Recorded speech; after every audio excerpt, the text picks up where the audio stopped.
From Pacifica, this is Democracy Now! Saddam Hussein's intentions have never changed.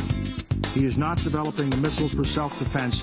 These are missiles that Iraq wants in order to project power, to threaten, and to deliver chemical, biological, and, if we let him, nuclear warheads. It was 10 years ago this week. Then Secretary of State Colin Powell went to the UN to make the case for invading Iraq, claiming Saddam Hussein had a stockpile of weapons of mass destruction. 6 weeks later, the U.S. attacked. The WMDs were never found. Today, we'll speak with media analyst Norman Solomon and Colonel Lawrence Wilkerson, Powell's former chief of staff. I, unfortunately, and I've admitted to this a number of times, publicly and privately, was the person who put together Colin Powell's presentation at the United Nations Security Council on 5 February 2003. Was probably the biggest mistake of my life. Then New York lawmakers are threatening to cut funding to Brooklyn College if the school hosts a forum tomorrow night about the Palestinian-led campaign to boycott and divest from Israel.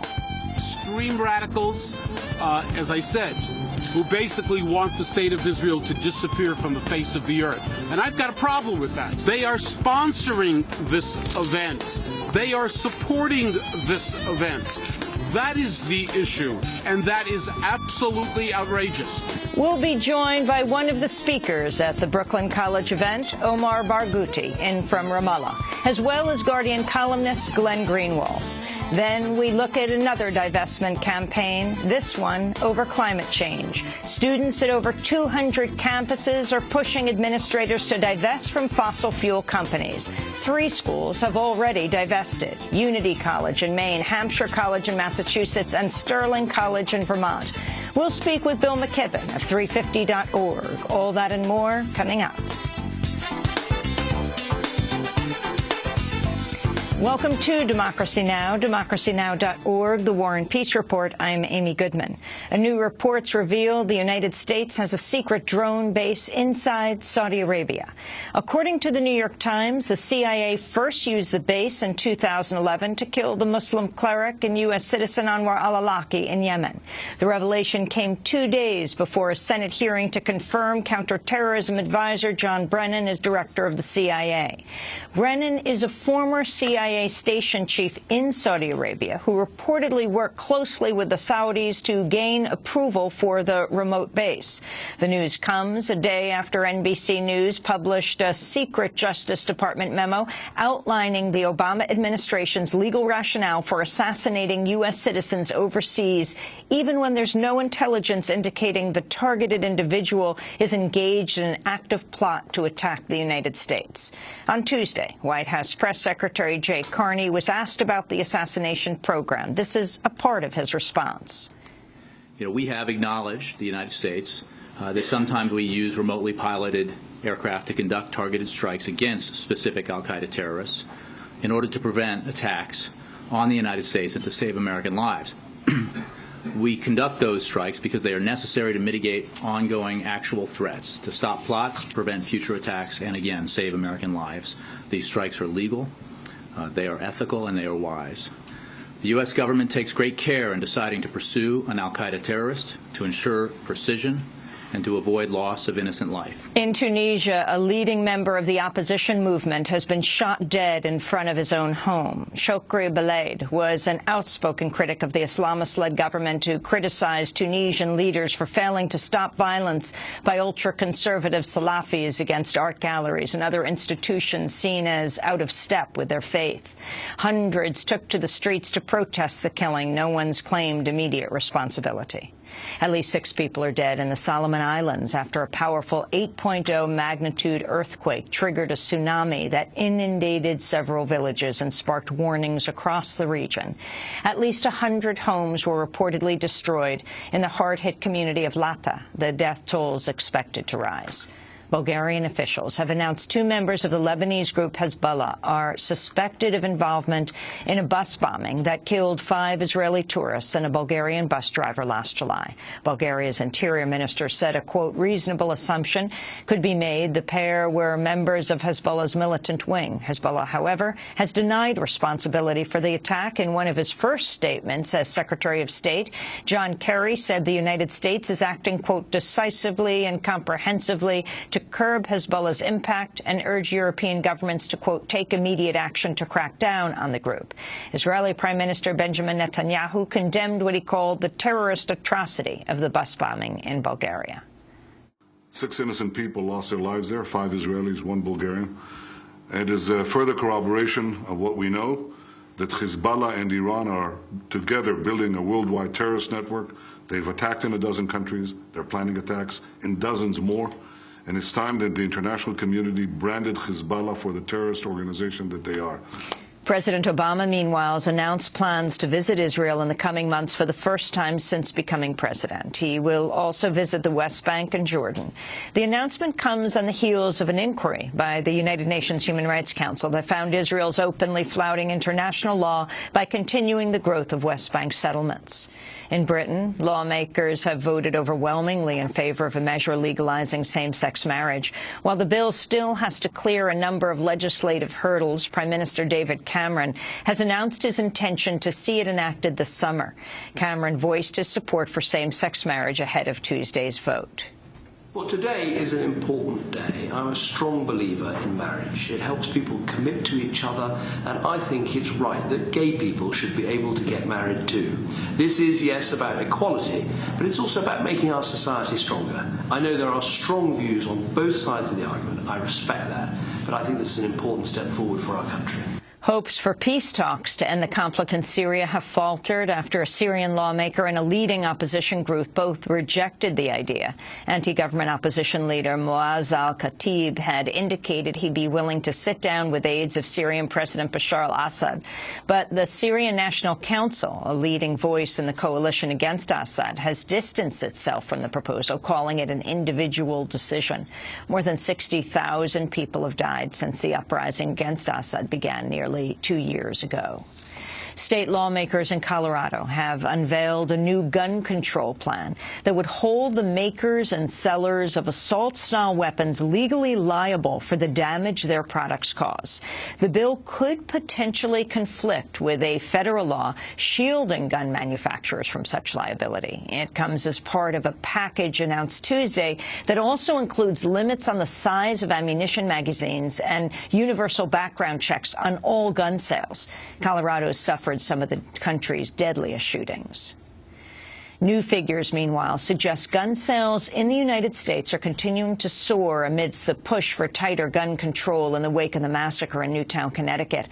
FBI data shows roughly 2.5 million gun background checks were initiated last month, a nearly unprecedented figure exceeded only by the record number of checks run the month prior in December when the Newtown killings took place. One likely reason for the slight dip in gun sales from December to January is that retailers have been running out of guns and a buying rush spurred by the gun control push. In the week following the Newtown killings, the FBI conducted more background checks for gun sales and permits than in any other one-week period since 1998. A Florida judge has rejected a bid by George Zimmerman to delay his June trial for the murder of the unarmed African-American teenager Trayvon Martin. Zimmerman could face up to 25 years in prison if convicted of second-degree murder after shooting Trayvon Martin dead in Sanford, Florida, a year ago this month. Zimmerman, who claims he shot Trayvon in self-defense, was not charged in the killing until months later, following nationwide protests calling for his arrest. Meanwhile, supporters across Florida mourned Trayvon Martin on Tuesday, the day he would have turned 18 years old. In New York City, peoples whose homes were ruined by Superstorm Sandy gathered on the steps of City Hall to call for assistance and denounce squalid living conditions in shelters and hotels where they've been forced to live. Thousands of people still remain in temporary housing more than 3 months after the storm. Isaiah Douglas Law is one of them. He described the difficulty of his family situation. We need assistance. This is too much for us to handle emotionally and physically. This is a scary situation. And if I could ask for one thing, I just want to live in my home peacefully and go to sleep without worrying about anything. Aid groups joined with evacuated families at the event Tuesday to outline a series of demands for assisting low-income people left homeless by Sandy. Giselle Routier is with the Coalition for the Homeless. There are a few things that the city could immediately do. The first and foremost is to move families from unsafe and unsanitary conditions that we have seen at some of these evacuee hotels. The second is to provide immediate needs services like food and transportation. And the last and most important is to work on a long-term housing solution. Indigenous leaders from Ecuador have traveled to Houston, Texas, to confront the Ecuadorian government over plans that could see vast tracts of the Amazon rainforest sold for oil drilling. Their protest comes as government officials and oil executives are meeting in Houston for the North American Prospect Expo, a trade fair for oil and gas deals. Protesters say the Ecuadorian government plans to sell roughly 10 million acres of land in the southeastern Ecuadorian Amazon without proper consent from the local indigenous peoples. The protesters were joined by indigenous leaders and environmentalists from across North America. Jaime Vargas, president of the Achuar nationality, was among those who came to Texas. Desde Ecuador a Houston hemos venido pues para reclamar nuestros derechos. From Ecuador to Houston, we have come to reclaim our rights, to say to the country and to the world that the rainforest is not for selling. It's for protecting, because it's life, because it's our mother nature, because for us, for the indigenous peoples, the rainforest is life, because we find everything there. But in contrast, for the big capitalist, for the materialist, it's a market of commerce, a market of money. But for us, it's a market for life. The U.S. Post Office will stop delivering mail Saturdays under a plan aimed at addressing its financial difficulties. The plan, which would be implemented by August 1st, would still see packages, express and priority mail delivered 6 days a week. A new study's found racial bias in ad results from the online search engine Google. Harvard professor LaTanya Sweeney found names typically associated with African Americans were 25% more likely to produce ad results offering background checks and suggesting the person had a criminal record. Sweeney conducted the study after a search for her own name turned up an ad reading, quote, "LaTanya Sweeney, arrested?" with a link offering background checks. Sweeney concluded, quote, there is discrimination in the delivery of these ads. A Pakistani schoolgirl attacked by the Taliban last year has undergone successful surgery to repair her skull. Malala Yousafzai was left seriously wounded when militants shot her in the head for campaigning for the rights of girls. Shortly before her operation, Malala announced the creation of a new foundation to advocate for children. Today you can see that I'm alive. I can speak, I can see you, I can see everyone, and today I can speak, and I'm getting better day by day. It's just because of the prayers of people, because all the people, men, women, children, all of them have prayed for me. And because of these prayers, God has given me this new life. And this is the second life, this is the new life. And I want to serve the people. And I want every girl, every child to be educated. And for that reason, we have organized Malala Fund. And those are some of the headlines. This is Democracy Now!, democracynow.org, The War and Peace Report. I'm Amy Goodman.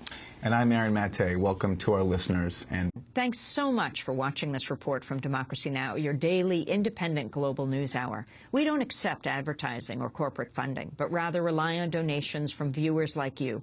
Please make your contribution by visiting democracynow.org. We need your support today to keep bringing you this hard-hitting, in-depth reporting.